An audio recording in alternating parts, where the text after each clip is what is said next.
کہ نماز میں جو خواتین کا طریقہ کار ہے اس کے حوالے سے تفصیلی بیان کیجیے، اور اس میں کس حد تک پردے کا خیال رکھنا چاہیے اور کس کس کنڈیشن اور پوزیشن میں خواتین نماز پڑھ سکتی ہیں، کیا غیر محرموں کے ہوتے ہوئے نماز پڑھ سکتی ہیں یا نہیں، اس کے حوالے سے تفصیلی جواب درکار ہے۔ جی آغا صاحب۔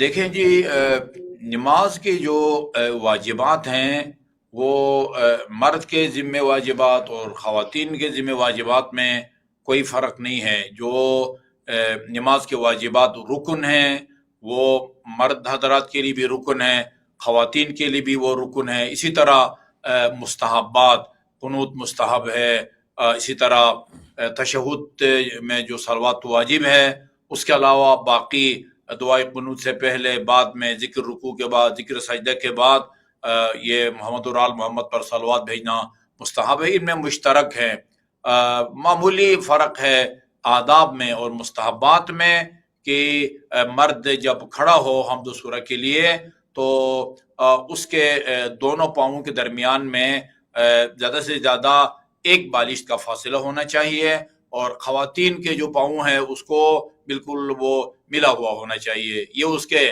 آداب میں ہے۔ اسی طرح مرد کے لیے لازمی طور پر اس کے ہاتھ جو ہے نا وہ کھلے ہونے چاہیے، جبکہ خواتین کو یہ اختیار دیا گیا ہے چاہیں تو وہ مردوں کی تہالوں کو کھلا چھوڑیں یا یوں سینے کے اوپر ہاتھوں کو رکھیں۔ یہ ایک فرق ہے۔ اس کے علاوہ مرد کے لیے رکوع کے لیے اتنا جھکیں کہ اس کے پشت پر اگر کوئی پانی کے چند قطرے ڈال دیے جائیں تو وہ ادھر ادھر نہ گریں اور وہیں پشت پر رک جائیں، یعنی اتنا وہ جھکے کہ وہ اگر چاہے تو دونوں گھٹنوں کی جو گول ہڈی ہے وہ اس کے دونوں ہتھیلی مٹھی کے اندر آ جائیں۔ البتہ یہ مستحب نہیں ہے کہ یہ ضروری نہیں ہے کہ آپ دونوں ہاتھوں کو گھٹنوں کے اوپر رکھیں۔ جھکنا اتنا چاہیے کہ آپ چاہیں تو ان گھٹنوں کو جو ہے نا اپنے مٹھی میں یا اپنے ہاتھوں میں لے لیں، ورنہ رکوع کے دوران آپ کے ہاتھ ایسی لٹک رہے ہوں تو بھی آپ کی نماز جو ہے وہ باطل نہیں ہوتی۔ اسی طرح جو آداب میں فرق ہے وہ یہ ہے کہ خاتون وہ جب سجدے کے لیے جاتی ہے رکوع سے فارغ ہونے کے بعد وہ پہلے بیٹھ جاتی ہے اور بیٹھنے کے بعد پھر وہ سجدے میں جاتی ہے، جبکہ مرد حضرات کے لیے مستحب یہ ہے کہ وہ سیدھا جو ہے نا وہ اپنے دونوں ہاتھوں کو ہاتھ جو ہے نا اس کو زمین پر رکھے اور یوں سیدھا ڈائریکٹ سجدے میں جائیں۔ یہ ان کے آداب میں ہیں۔ باقی نگاہوں کو حمد و سورہ کے دوران سجدے گاہ پر ہونی چاہیے، اور سجدے کے دوران جو ناک کا سرا ہے اس کی طرف ہونا چاہیے وغیرہ۔ یہ سب باتیں جو ہے نا اس میں مشترک ہیں۔ اور جہاں تک اس کے لوکیشن کا تعلق ہے، خاتون کسی بھی جگہ بیٹھ کے یعنی مکمل طور پر اس کو پردے میں ہونا چاہیے۔ اس کی جو کلائی کا جوڑ ہے اس سے اوپر کا حصہ جو ہے اس کو نظر نہیں آنا چاہیے، بند ہونا چاہیے۔ سر اور گردن کو بھی مکمل بند ہونا چاہیے۔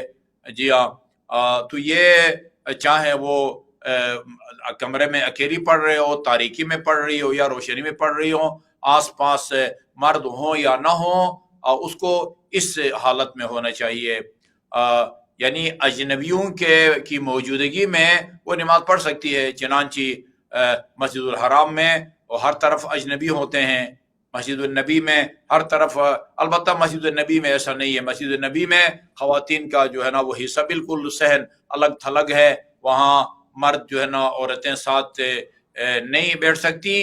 مسجد الحرام میں خانہ کعبہ کے آس پاس وہاں مرد بھی ہوتے ہیں اور خواتین بھی وہ ہوتی ہیں، تو اس میں کوئی حرج نہیں ہے۔ اسی طرح جو مومنین و مومنات اتباط مقدسہ کی زیارات کے لیے جاتی ہیں، ادھر بھی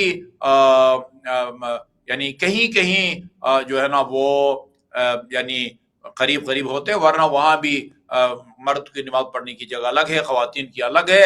اس کا یہ مطلب نہیں ہے کہ اگر قریب قریب ہوں تو نماز نہ ہوتی ہو۔ صرف یہ خیال رکھیں کہ جب نماز پڑھ رہے ہوں تو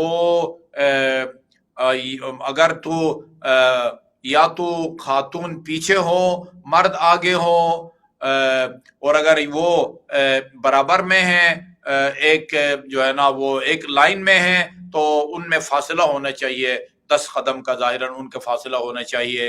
اور یہ چاہیں وہ ساتھ کھڑا آدمی مرد اجنبی ہو یا محرم ہو، حتیٰ میاں بیوی ساتھ پڑھ رہے ہیں، اس طرح نماز اگر مرد پیچھے خاتون آگے ہے نماز باطل ہو جائے گی. اسی طرح دونوں برابر میں کھڑے ہیں، فاصلہ کم ہے تو بھی باطل ہو جائے گی، اور اجنبی بھی ہو تو بھی یہ جو ہے نا وہ یہی حکم ہے. یہ جیا سر دست خواتین اور مرد سے متعلق نماز کے احکام جو ذہن میں تھے وہ میں نے بیان کر دیا ہے. اب مجھے نہیں معلوم وہ ہمارے محترم کالر کو ان کے سوال کا جواب ملا ہے یا نہیں ملا.